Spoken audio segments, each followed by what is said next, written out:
है भाई। अपने हृदय में उसको धारण करो।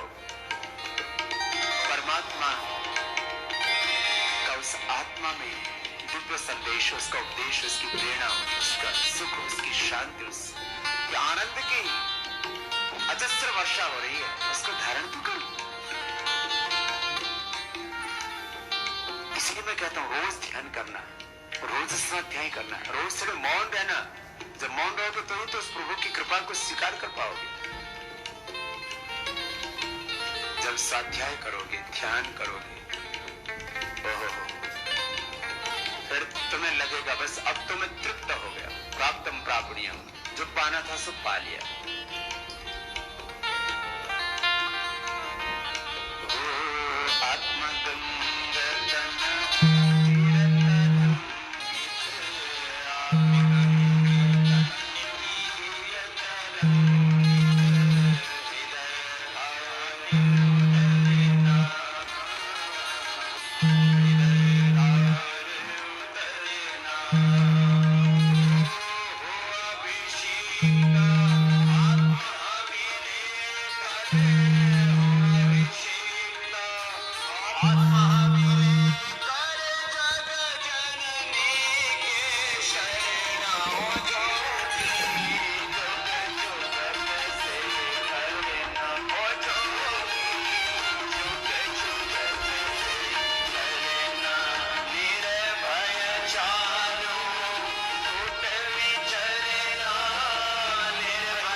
साथ मिलकर के बोलेंगे योगस्थः कुरु कर्माणि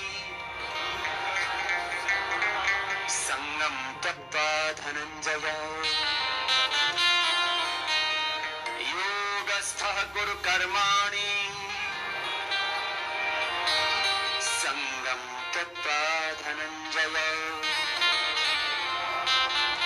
सिद्ध्य सिद्ध्योः समो भूत्वा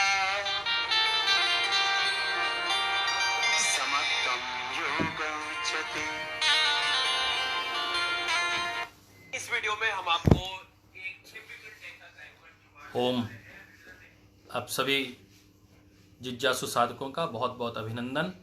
आज की इस कक्षा में आइए मंत्र पाठ करते हैं। लंबा गहरा श्वास भरते हुए एक बार प्रणव का ध्यान करेंगे।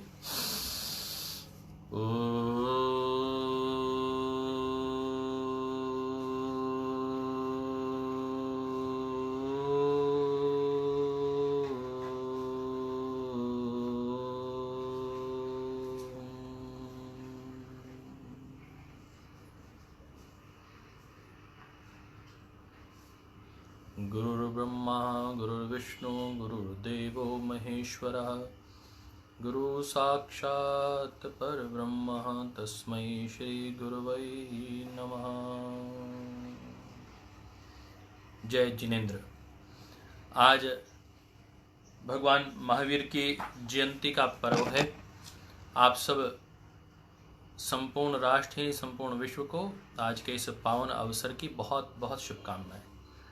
दोस्तों, आज जैसे आप जानते हैं कि अहिंसा हमारे यम में सबसे पहला तत्व है। योग की बात करें तो अष्टांग योग की बात करते हैं। अष्टांग योग में 8 अंग, और उन 8 अंगों में भी जो सबसे महत्वपूर्ण विषय है वह यदि आपके ध्यान में आए तो सबसे महत्वपूर्ण जो विषय है वो यम नियम। यम कहते हैं हम सेल्फ कंट्रोल को, और नियम मायने सेल्फ डिसिप्लिन। मैं आपके साथ स्वाध्याय नहीं कर पाया। स्वाध्याय इसलिए नहीं कर पाया कि कल यज्ञ की पूर्ण आहुति थी। परम श्रद्धेय आचार्य श्री ने 22 मार्च से लेकर कल लगभग 15 दिन तक लगातार 1.25 लाख से अधिक गायत्री मंत्र की आहुतियां देकर यज्ञ किया। और यज्ञ किया आप लोगों के लिए, संपूर्ण राष्ट्र के लिए, संगठन के लिए, संस्था के मंगल के लिए और संपूर्ण विश्व के एक एक व्यक्ति के स्वास्थ्य के लिए। तो इतना बड़ा गायत्री यज्ञ हुआ, उसकी मैं कुछ फोटोज मैं जब पूर्ण आहुति के समय वहां उपस्थित था तो 11 बजने वाले थे, तो मुझे लगा कि आज गुरु सानिध्य में है, यज्ञ चल रहा है, तो वह बहुत अच्छा अवसर था अपने सब लोगों के लिए। तो आदरणीय भाई राकेश जी, बहन आदरणीय पूज्या साध्वी दीदी देवप्रिया जी वहाँ थी, परम श्रद्धेय गुरुवर, परम श्रद्धेय स्वामी जी महाराज, परम श्रद्धेय आचार्य श्री। और उन्होंने जो कहा उसकी एक एक पंक्ति आपको बता देता हूँ। पूज्य स्वामी जी महाराज ने कहा कि वह कृति मति भक्ति, कृति मति और भक्ति यही है संस्कृति, और इसका उन्नयन होना ही है प्रगति, और यदि इसका उन्नयन ना हो तो होगी दुर्गति। तो यह उनका मूल वाक्य था। और उन्होंने कहा कि हम स्वयं को क्षमा बहुत बार लगातार करते रहते हैं, परंतु हम दूसरों को क्षमा नहीं कर पाते। प्रभु हमें बल दे, सामर्थ्य दे कि हम स्वयं को भी क्षमा कर पाएं और अन्यों को भी क्षमा कर पाएं। ये दूसरा उनका बड़ा वाक्य था। तीसरा उन्होंने कहा कि हमें गीता जी के, भगवत गीता के जो दैवीय संपत्ति के 5 श्लोक हैं उनको निश्चित रूप से अध्ययन करना है और उसको अनुसरण करना है। दैवीय संपदा को प्रातःकाल उठकर ही दोहराना है, ऐसा उनका निर्देश था। पूज्य गुरुवर दादा गुरु श्रद्धेय आचार्य श्री ने कहा कि जो हम जानते हैं उसे हम माने, और जो हम मानते हैं उसे अनुभव करें, अनुभूत करें, और जो अत्यावश्यक है उसको संभालने का प्रयास करें, और जो अनावश्यक है उसे धीरे धीरे छोड़ते चले जाएं। तो बहुत सुंदर कल स्वाध्याय चिंतन हुआ। वह चिंतन मुझे लगा कि आपके साथ भी मैं साझा करूं। पूज्य आचार्य जी ने कहा कि साधना जैसे जैसे बढ़ेगी वैसे वैसे सेवा भी बढ़ेगी। जो लोग सेवा तत्व को बढ़ाना चाहते हैं, पुण्य अधिक करना चाहते हैं, वो साधना भी बढ़ाएं, तपस्या बढ़ाएं। और द्वंद्व सैनम तपः, जो द्वंद्व है उसमें विपरीत परिस्थितियों में कार्य करना, उसमें रुकना नहीं, ठहरना नहीं और लगातार आगे बढ़ना, यह एक बड़ा तत्व है। उस तप चर्चा की उन्होंने कहा कि सेवा से साधना बढ़ती है और साधना से सेवा बढ़ती है। तो जो एक बड़ा विषय उन्होंने कहा, परम श्रद्धेय स्वामी जी महाराज ने उस पर पुनः बल दिया और ये गीत कल गुनगुनाया, जोगी जोग जुगत से करना। वो गीत भी आज मैं प्रयास करूंगा कि इस कार्यक्रम के बाद वह गीत आपके साथ वीडियो पर साझा करूंगा। तो उन्होंने जो एक बात फिर पुनः बल दिया और वह बल था, हम स्वयं को क्षमा करते हैं। हजारों गलतियां हम करते हैं, प्रतिदिन कुछ गलती करते हैं, उसको हम क्षमा करते हैं, कोई बात नहीं, अगली बार ठीक कर लेंगे, कोई बात नहीं, अगली बार ठीक कर लेंगे। परंतु हम दूसरों को क्षमा नहीं कर पाते। हम दूसरों को क्षमा करना सीखें, यह विशेष था। और आज मैं गीता का स्वाध्याय कर रहा था, तो गीता के स्वाध्याय में एक विषय उभर कर आया, वह था आसक्ति, भय और क्रोध। इन 3 से मुक्त होना है, आसक्ति, भय और क्रोध। और इस सबसे मुक्त होते हुए गीता जी ने कहा कि हम जो गीता का जो ज्ञान है, जो ज्ञान तत्व है, वो हमें शुद्ध कर देगा। और हम ये बात लगातार योग में समझ रहे थे, कर रहे थे कि योग अंगान अनुष्ठानात, योग अंग अनुष्ठानात अशुद्धिक्षयः, ज्ञान दीप्ति, विवेक ख्याति। तो ये 3 बेनिफिट्स योग के अंगों के लगातार अभ्यास से, अनुष्ठान मायने लगातार अभ्यास से। ऐसा नहीं कि आपने और हमने 1 दिन किया, 2 दिन किया और उससे आपको ये लाभ हो जाएगा। वह 3 लाभ अपने को होने वाले हैं कि सबसे पहले अशुद्धि क्षय।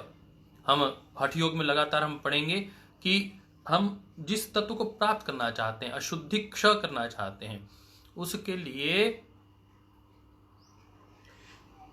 षडांग योग जो उसमें निहित किया गया है, उसमें कुंभक की तो जहां बात की ही है, षट क्रिया के ऊपर बहुत बल दिया गया है। शरीर को शोधन करके उसके बाद प्राणायाम में अवस्थित होना, स्थित होना। तो हठ योग में षट क्रिया, शुद्धि की क्रियाओं पर अत्यंत बल दिया गया है। और मैं कल इसको विधिवत ध्यान से पढ़ रहा था कि हम यम नियम की चर्चा क्यों नहीं की गई। तो महर्षि पतंजलि ने यम नियम पर बल दिया कि यम नियम सधेंगे, उसके बाद आप एंटर करें। मन से मन का नियंत्रण होना कठिन है, ये मानते हुए हठ योग में ये कहा गया कि आप यम और नियम की चर्चा बाद में कर लेते हैं, परंतु आप पहले अपने शरीर को तो साधिए। शरीर की साधना करते करते आप अपने मन की संयम की स्थिति को ले आएंगे। यह एक बड़ा तात्विक विषय आया। और आज जैसे मैंने कहा कि जय जनेन्द्र और भगवान महावीर की आज जयंती का पावन अवसर है, और उन्होंने सबसे पहला शब्द लिया अहिंसा।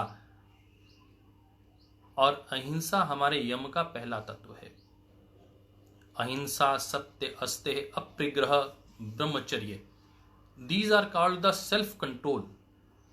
शोच, संतोष, तप, स्वाध्याय, ईश्वर प्रणिधान, ये 5 जो तत्व हैं ये सेल्फ डिसिप्लिन है। शौच, आज हम स्वच्छता की बात करते हैं, हाथ धोने की बात करते हैं, ये सब हमारे वैदिक वांग्मय में, ऋषि परंपरा में निहित है और लगातार वहां से आगे बढ़ रहा है। तो हमने आज जो कल की आपसे क्षमा प्रार्थना की कि कल किस वजह से हम नहीं उपस्थित हो पाए। कल पूर्णाहुति थी, 1.5 लाख गायत्री यज्ञ मंत्रों के साथ जो यज्ञ चल रहा था, उसकी पूर्णाहुति परम श्रद्धेय स्वामी जी महाराज, परम श्रद्धेय आचार्य श्री के पावन सानिध्य में थी, परम पूज्य गुरुवर के पूज्य बहन साध्वी देवप्रिया जी के सानिध्य में थी। उसके बाद कल शाम को आपसे हमने निवेदन किया था कि आप सायंकाल 9 बजे, रात्रि 9 बजे जो प्रधानमंत्री जी का संदेश था, परम पूज्य स्वामी जी महाराज का निर्देश था, सब लोग दिया जलाएं, परंतु 9 मिनट आप लोग ध्यान भी करें। तो जितने लोगों ने ध्यान किया है, मैंने तो समष्टि के लिए पूरे परिवार से ध्यान करने का प्रयास किया, आप लोगों में से कितने लोगों ने किया है वो भी जरा थोड़ा थोड़ा बताएंगे। ये एक बड़ा संबल का काम किया है। प्रकाश पर्व का कल हमने देखा और पूरा राष्ट्र एक था, तो संपूर्ण राष्ट्र की वो एकात्म शक्ति को हम नमन करते हैं। ऐसे ही हम सब लोग मिलकर 130 करोड़ भारतीय मिलकर हम आगे बढ़ पाएं और हमारे अंदर जो एक प्रेम का भाव है वो और आगे बढ़े। तो आज हम जैसे चर्चा कर रहे थे, आज हम कुछ आपको जो आसन के विषय में बता रहा था। आसन जो हमारे शरीर को साधने का कार्य करते हैं, परंतु उन आसनों से लाभ क्या होता है। कल हम अग्नि तत्व की बात कर रहे थे।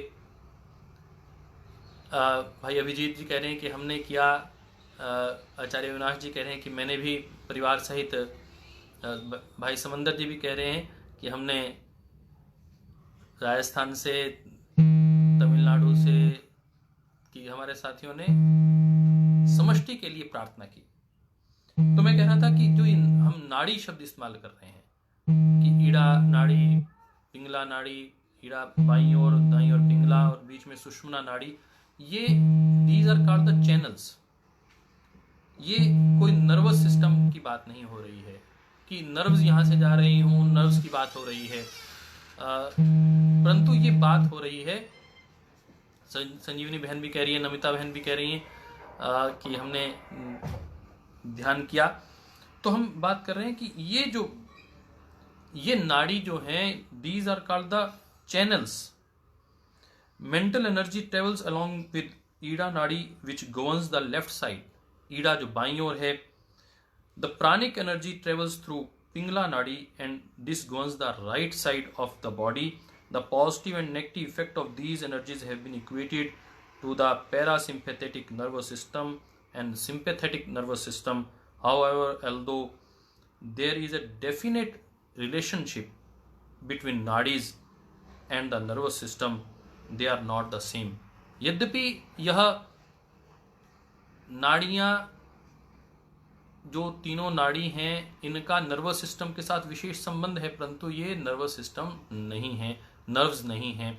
इनके माध्यम से पॉजिटिव और नेगेटिव एनर्जी, जैसे कल हम बात कर रहे थे अग्नि की तत्व की बात कर रहे थे, वैसे ही इलेक्ट्रिकल वेव्स इसके माध्यम से ट्रेवल करती हैं। और जो सुषुम्ना है वो हमारा न्यूट्रल पार्ट है, और जो पॉजिटिव और नेगेटिव एनर्जी के चैनल्स हैं पिंगला और ईड़ा और सुषुम्ना हमारे न्यूट्रल, इसलिए 3 प्रकार की तारें होती हैं जब हम देखते हैं। जैसे हम अपने स्विच बोर्ड में भी देखते हैं, जब लगाते हैं तो 3 तारें होती हैं। ऐसे ही हमारे शरीर को इल्यूमिनेट करने के लिए, ब्रेन सेल्स को, थॉट को इल्यूमिनेट करने के लिए जो प्रक्रिया अपनाई जा रही है उसे हठ योग कहा जाता है। कहते हैं कि आपके ज्ञान और आज्ञा चक्र तक यह हठ योग महत्वपूर्ण रूप से कार्य कर रहा है। उसके बाद जो सहस्त्रार चक्र तक की जो यात्रा है उसको योग कहते हैं। और हठ योग को ज्ञान चक्र तक पहुंचने की जो प्रक्रिया है, मूलाधार से ज्ञान योग तक पहुंचने की जो प्रक्रिया है, ज्ञान चक्र तक पहुंचने की प्रक्रिया है, उसे हठ योग कहते हैं। तो आगे मैं बात कर रहा था आपके साथ आसनों की। तो आसन के विषय में मुझे एक हमारे मित्र हैं अभिजीत जी, उनसे मेरी चर्चा हुई और फिर ये एक पुस्तिका बहुत अच्छी रही। मुझे लगा कि वो आपके साथ उसके माध्यम से काफ़ी जो आसन हैं वो आपको मैं चाह रहा था कि आपके ध्यान में आए। स्वास्तिक आसन, स्वास्तिक आसन ये है स्वास्तिक आसन। आज हम आसनों को आगे बढ़ाएंगे और प्रयास करेंगे कि आसन वाला एक कार्य पूरा करें। ये है गौमुख आसन।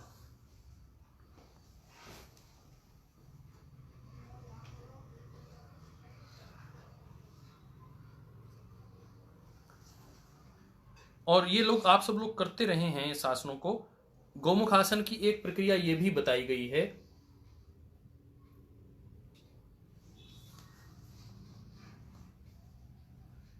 गौमुख आसन कहा गया कि रिप्रोडक्टिव सिस्टम्स में बहुत ही लाभकारी है और जिनको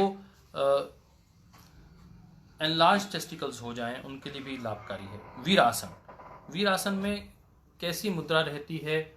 वीरासन, ये वीरासन है। और वीरासन के 2 प्रकार हैं। यह एक प्रकार है पांव को वज्रासन की स्थिति में रखना और दूसरी पांव को जंघा के ऊपर रखना। अब हम बात करते हैं, रिपीटिशन कर रहे हैं हम, कूर्मासन। यह एक क्षेत्र है कूर्मासन।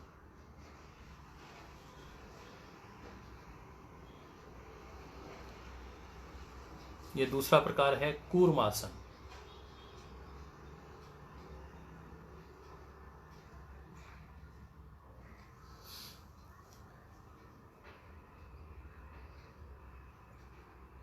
और हम बात कर रहे थे कुकुटा आसन, जो मुर्गे के समान हम देख रहे थे।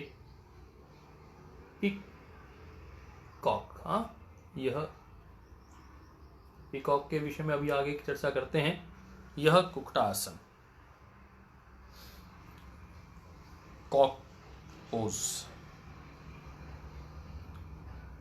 और ये उत्तान कूर्मासन,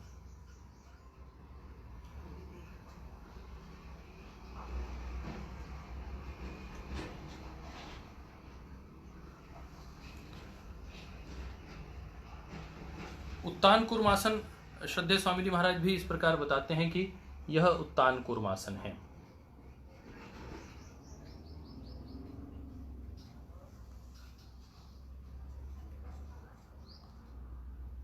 अब ये धनुरासन,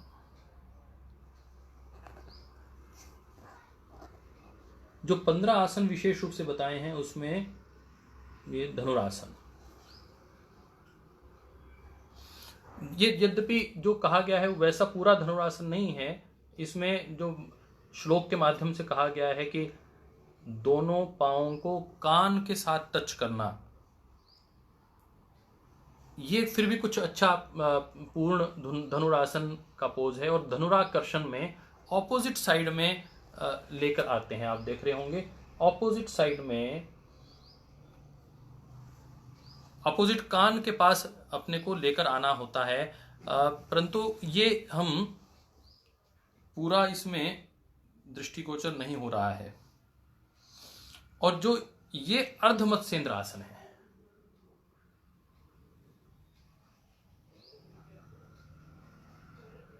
ये अर्ध मत्स्येंद्र आसन है और पूर्ण मत्स्येंद्र आसन ये है।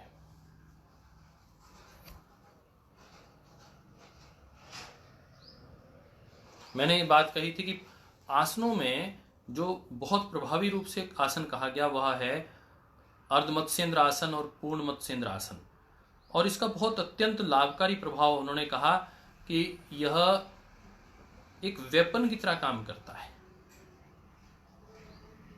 और जो व्याधि समूह हैं, जैसे diabetes is a syndrome, diabetes is not a single disease, diabetes को हम सिंड्रोम कहते हैं, जहां अनेक बीमारियों का समूह बन जाया करता है, उसे हम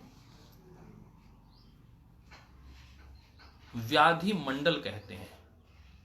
और इसे ही इस हठयोग में अन्य किसी भी पुस्तिका में उससे पहले आसनों से, योग से व्याधि मुक्ति की बात नहीं कही गई है।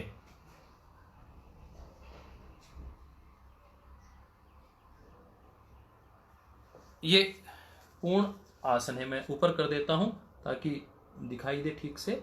अब ठीक है।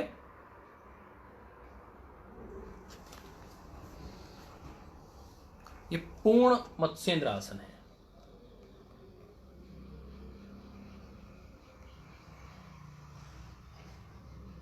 परंतु यदि पूर्ण मत्स्येंद्र आसन ना हो तो मैंने कल भी बात कही थी, वह थी वक्रासन करना। ये फाइनल स्टेज है उसकी।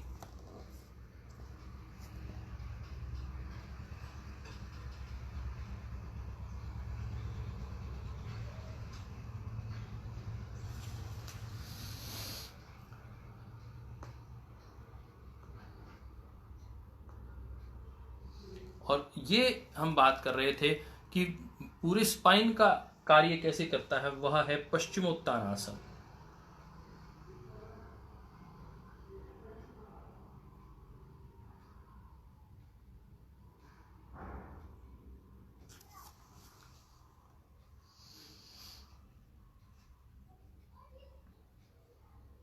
और आज हम जिसकी बात करेंगे वह है मंडूक आसन, मयूर आसन, पीकॉक पोज। आपने देखा होगा कि पांव ऊपर उठे हुए हैं, पांव ऊपर उठे हुए हैं, गर्दन नीचे की ओर है। यह इस बात पर विशेष बल दिया जा रहा है कि हमारे जो आज्ञा चक्र है, इसे पीनियल ग्लैंड भी कहते हैं, यहां पर कुछ ड्रॉप्स गिरती हैं और वह जो अमृत तत्व है वह नीचे की ओर आता है, नाभि पर वह एकत्रित होता है, वहां उसे गैस्ट्रिक फायर को बर्न करता है। यदि वो नेक्टर, वह अमृत तत्व वापस आ सके, इसलिए पांव को ऊपर किया जा रहा है और गर्दन को नीचे किया जा रहा है, और इसलिए कुंभक पर बल दिया जाता है। ये अपने आप में एक बड़ा महत्वपूर्ण विषय है। यदि हम बात करें तो भगवान महावीर ने, भगवान बुद्ध ने जिस योग की चर्चा की, यदि योग की बात करें तो उस वक्त 6वीं शताब्दी के आसपास योग अपनी पराकाष्ठा में पहुंचा, अहिंसा को अपनाने की बात आई, मैंने बात कही कि जो यम है उसमें अहिंसा के ऊपर विशेष बल दिया गया। चाहे महावीर जी ने, भगवान महावीर ने, जैन संप्रदाय ने किसी को शारीरिक और मानसिक रूप से भी कष्ट ना हो। आपने कोई ऐसा कार्य किया, प्रत्यक्ष रूप से ही नहीं परोक्ष रूप से भी कोई कार्य किया, किसी के मन को ठेस पहुंची, वह भी हिंसा मानी गई। परंतु आज हम जो चर्चा कर रहे हैं आसन की, इसी प्रकार अपने ऊपर भी हिंसा नहीं करनी, अपनी क्षमता के अनुसार ही योग करना है, अपनी क्षमताओं को निरंतर बढ़ाना है। हाथ ऊपर करके खड़े हो गए 2 साल के लिए, हम 2 महीने तक हाथ नीचे नहीं करेंगे, ऐसा नहीं। और दूसरी एक बड़ी बात कि आपके सेल्फ कंट्रोल और सेल्फ डिसिप्लिन के चलते अपने मन के ऊपर इतना द्वंद्व नहीं क्रिएट करना कि कल को आपको डिप्रेशन या साइजोफ्रेनिया की कोई समस्या आ जाए। ये बात मैं गंभीरता के साथ इसलिए कह रहा हूं कि ये विषय आता है, बहुत अधिक मन को मारने की जब बात आती है उसको डायरेक्शन देना है, उसको चैनलाइज करना है आपके विचारों को। और हम बात कर रहे थे मयूर आसन की, तो मयूर आसन में यह दूसरा एक बड़ा विषय वह है मयूर आसन में पद्म मयूर आसन। इसमें भी आप देखेंगे कि जो पांव हैं वो ऊपर की ओर हैं, गर्दन नीचे की ओर है, अर्थात मूल रूप से जो अमृत तत्व है वो वापस लाने की प्रयास हो रहा है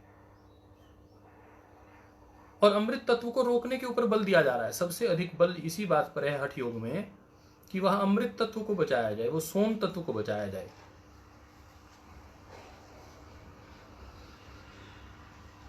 इसमें पूरी की पूरी हथेलियां, आपकी जो रिस्ट हैं, the wrist and the forum arm must be strong to support the body in this asana and therefore men will find it easier than women। पुरुष इसको ज़्यादा अच्छे से कर पाते हैं, महिलाएं थोड़ा कर पाती हैं। इसको किसको नहीं करना, इसमें कोई जर्क नहीं लगना चाहिए। और lift the legs as high as possible, इसलिए पाँव को जितना ऊपर उठाया जा सके उतना उठाना है। और कंसंट्रेट आइदर ऑन मणिपुर चक्र और on the maintaining balance of the body. आपको मणिपुर चक्र पर आपको फोकस करना है। एक्सेल व्हाइल कमिंग डाउन, श्वास छोड़ते हुए वापस आना है और श्वास लेकर स्थिर रहने का प्रयास करना है। और उसके बाद इस आसन के बाद क्या करना है, शवासन में आना आवश्यक है। आसनों के बाद या तो विपरीत आसन करना चाहिए, जैसे धनुरासन कर लिया आपने, बैकवर्ड बेंडिंग कर दी, तो फिर आप पश्चिमोत्तान आसन करें, फॉरवर्ड बेंडिंग। अर्थात यदि बैकवर्ड बेंडिंग की है तो फॉरवर्ड बेंडिंग करनी आवश्यक है। अभी भाई हरिवंश शुक्ल जी कह रहे हैं कि जो लिखा हुआ है वो उल्टा पढ़ा जा रहा है। हाँ, निश्चित रूप से, क्योंकि मैं जो आज लाइव कर रहा हूँ वो फ्रंट कैमरे से कर रहा हूँ। प्रयास करेंगे कि वो पढ़ने वाला काम मैं करके आपको बता रहा हूँ, आप केवल मात्र पोजेस देख लीजिए। अभी क्योंकि 15 ही आसन है, परंतु वो बहुत महत्वपूर्ण आसन है, इसलिए उनके विषय में बार बार चर्चा आ रही है। और हम थोड़ा सा क्योंकि जल्दी करेंगे, क्योंकि लोग 1 साल में जाकर इसको पूर्ण करते हैं। हम चाहेंगे कि 15-20 दिन में, 25 दिन में ये पूरे हो जाए अपना हठ योग की जो प्रक्रिया है।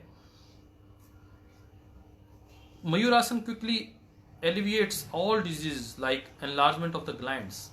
यदि कहीं ग्लैंड एनलार्ज होगी, dropsy and other stomach disorders, it rectifies imbalance of the humours, vata pitta kapha, it reduces to ashes all food taken indiscriminately, kindles the gastric fire and enables destruction of deadly poison।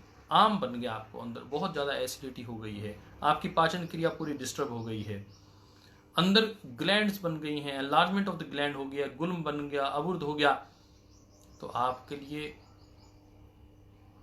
ये कहते हैं कि बहुत लाभकारी है। परंतु मैं जब इसको पढ़ रहा था कि इससे आपकी मेटाबॉलिक डिसऑर्डर तो ठीक होता है, परंतु गुल्म में और अबुर्द में इसको करना चाहिए कि नहीं करना चाहिए, इसको लेके मुझे संशय है। मैं आपसे इतना निवेदन अवश्य करूंगा कि मयूर आसन का प्रयोग अपने बच्चों को अवश्य करवाएं। उनको सारी जिंदगी आप भी प्रयास करें, परंतु जो लोग बचपन से, यदि हम मयूर आसन में, बचपन से मुझे अच्छे से याद है, आर्यवीरदल के कैंप में मैं जाया करता था, मयूर आसन स्वयं किया करता था। डायबिटिक पेशेंट में, किडनी में, गॉल ब्लैडर में बहुत ही अत्यंत लाभकारी, जिनको बार बार पथरी बनती है, जिनको गॉल ब्लैडर स्टोन हो जाता है, उनके लिए अत्यंत लाभकारी है ये। मैं इस बात को और आगे बढ़ाना चाहूँ तो endocrine glands are regulated and their secretions are harmonised. बहुत से कार्यकर्ताओं ने कल कहा कि आप बीच में अंग्रेजी काफ़ी प्रयोग कर रहे हैं। मैंने कहा उसमें कुछ साइंटिफिक कुछ शब्द ऐसे हैं कि मुझे साइंस के दृष्टिकोण से इंग्लिश लेनी पड़ती है, या फिर कुछ ऐसी बात भी है कि दक्षिण से, कल जापान से, स्पेन से लोग इस कार्यक्रम को देख रहे हैं, तो वो भी जुड़ रहे हैं। तो लगभग 2,500 से 3,000 लोग आपके माध्यम से इस कार्यक्रम को देखते हैं। आप क्योंकि इसको लाइक करते हैं, शेयर करते हैं, आप अपनी वॉच पार्टी चलाते हैं, तो बहुत से लोग इसको आपके बाद, कार्यक्रम के बाद भी देखते हैं। तो मैंने कहा कि when Muyurasana is practiced, the heart is massaged, the circulation is improved, and metabolism is stimulated. The endocrine glands are regulated. तो सबसे बड़ी महत्वपूर्ण जो बात आ रही है वह आ रही है कि एंडोक्राइन जो ग्लैंड है, वह एंडोक्राइन ग्लैंड, उसकी एक्टिविटी बढ़ जाती है। Regulated and their secretions are harmonised. ऐसा नहीं कि बढ़ जाती है मतलब कम है तो बढ़ जाएगी, बढ़ी हुई है तो कम हो जाएगी। तो ये अपने आप में एक बड़ा महत्वपूर्ण विषय है। The back muscles and spinal column are strengthened and in fact muscles all over the body are strengthened. जिनको पूरे शरीर की को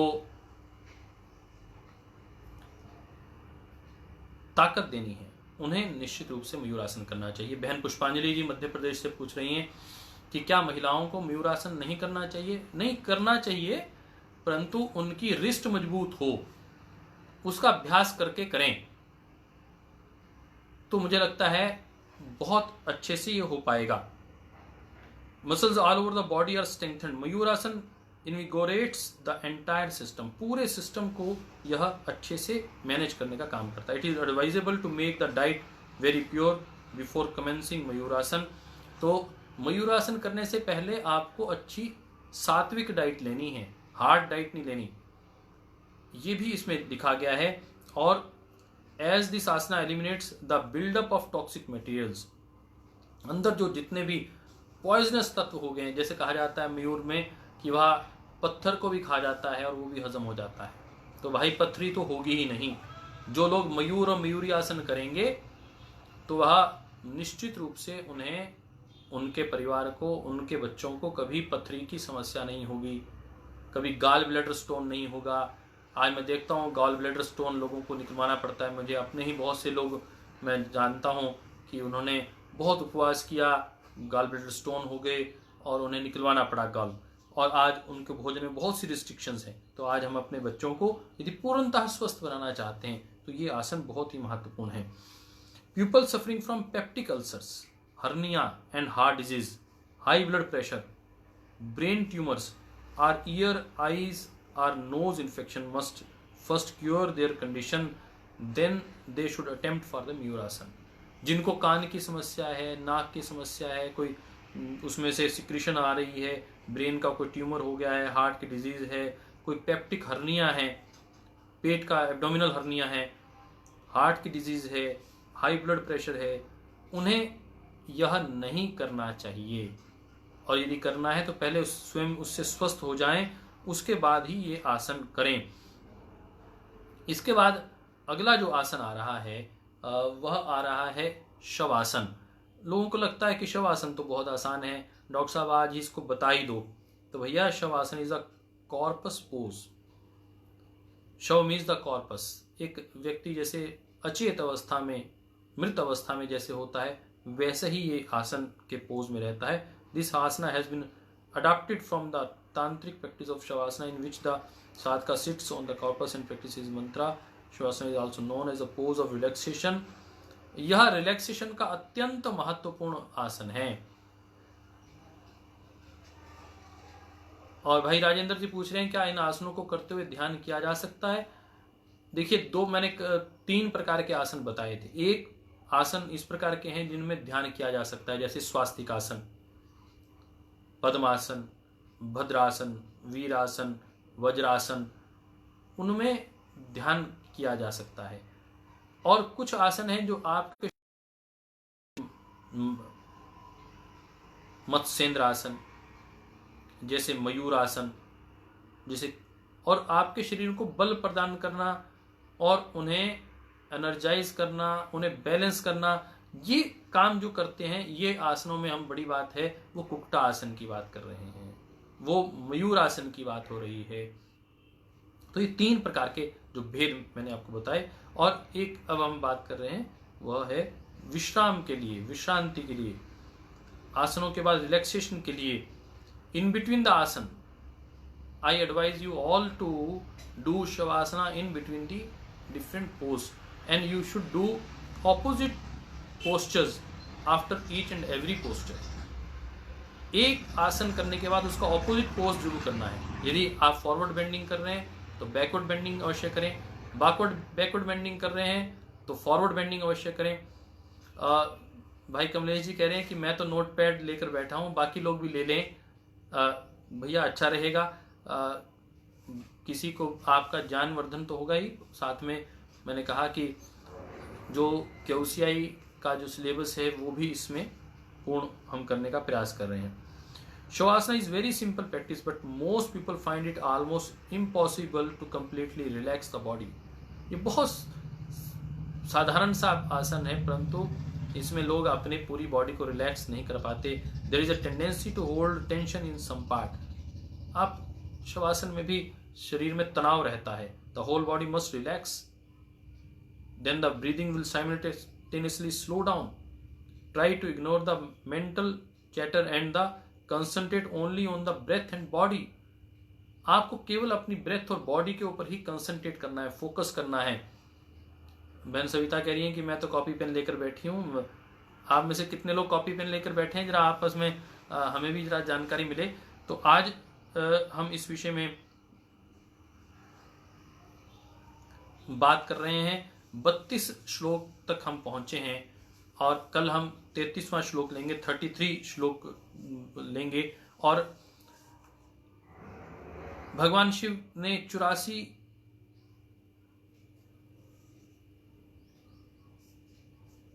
जो आसनों के विषय में बताया है, 84 लाख आसनों के विषय में और 84 आसनों के विषय में चर्चा आई है।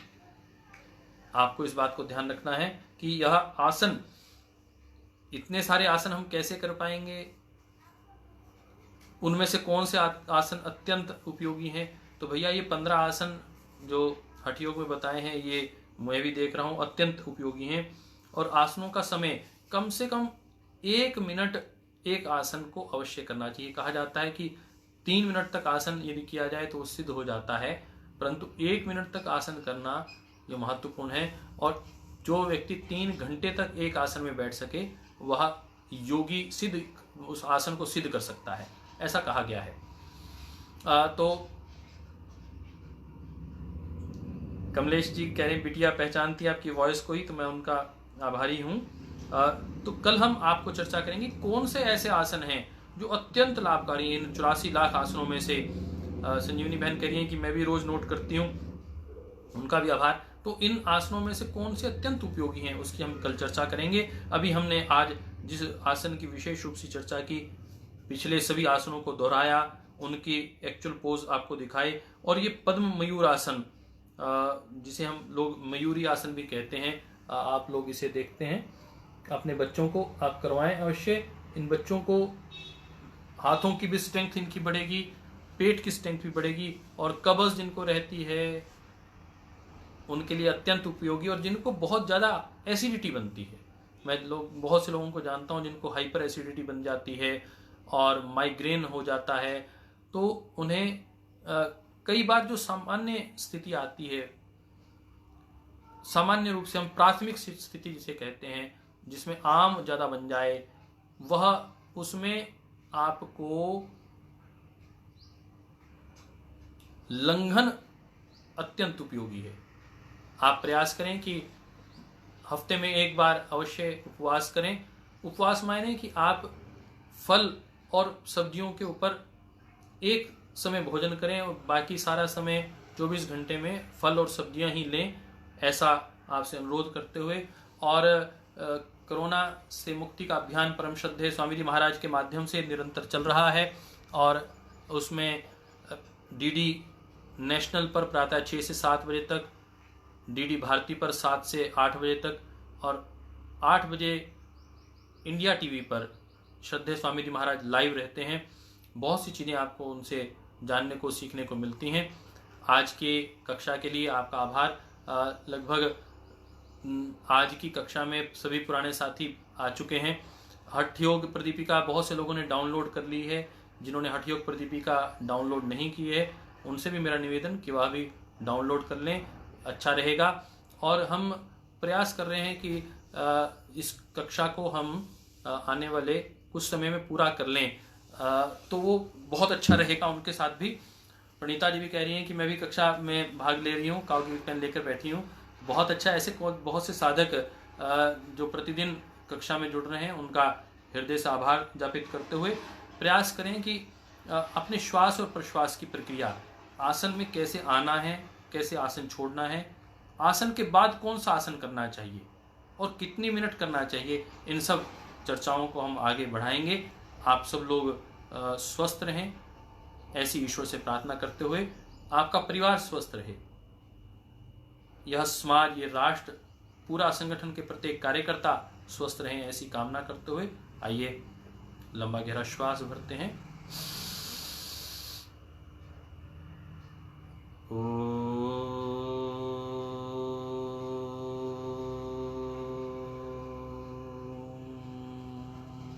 तीन बार लंबा गहरा श्वास भरते हुए सबके मंगल की कामना करते हुए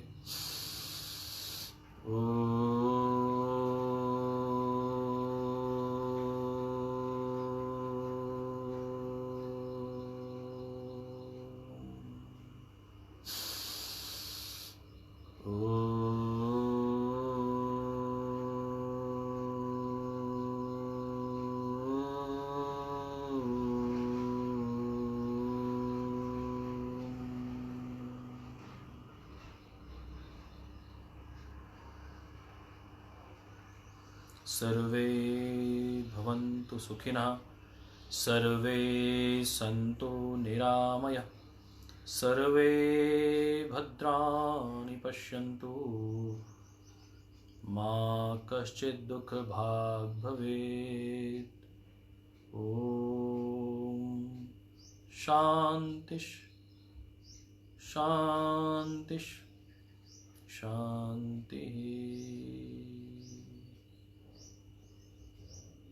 तेरा मंगल मेरा मंगल, तेरा मंगल मेरा मंगल, सबका मंगल होए रे। तेरा मंगल मेरा मंगल, सबका मंगल होए रे। आप सबके जीवन में मंगल हो, ऐसी ईश्वर से प्रार्थना करते हुए कल पुनः 11 बजे मिलेंगे। आपके शेयर, कमेंट्स, आपका प्रोत्साहन मुझे प्रेरणा देगा। ओम।